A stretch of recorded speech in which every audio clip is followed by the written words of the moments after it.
Hello there, Defence Secretary. My name's Phil Miller. I'm a journalist from Declassified UK.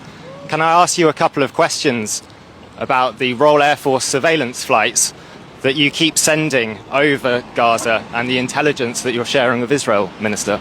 Good morning. Morning.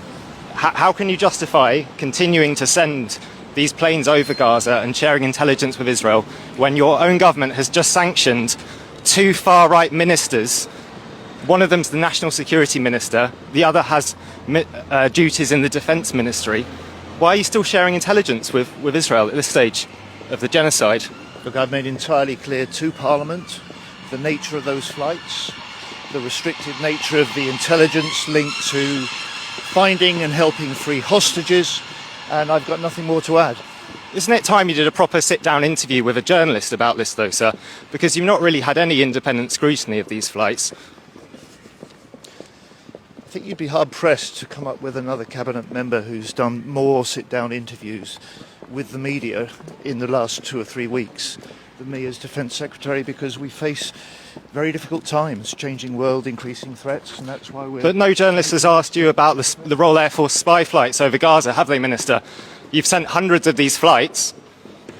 How can you trust that the intelligence being shared with Israel is not being used to target civilians in Gaza?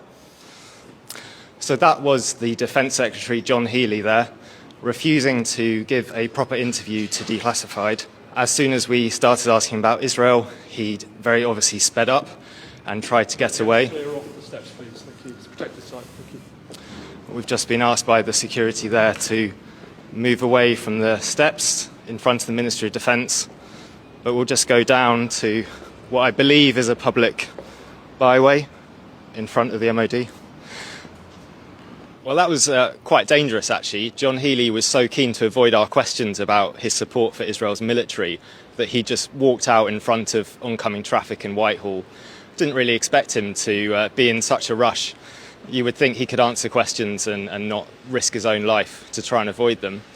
Clearly, there's a lot there that he doesn't want to talk about. He claims to have done these interviews with other media outlets in recent weeks, but we've been watching them and none of those journalists have asked him about these spy flights. There's a real absence of accountability in terms of why Healey keeps sharing intelligence with Israel, especially after sanctions have gone on these ministers last night. David Lammy says that they're monstrous, and yet John Healey, the Defence Secretary, is keen to keep working with them just so long as journalists don't ask him actual questions about it.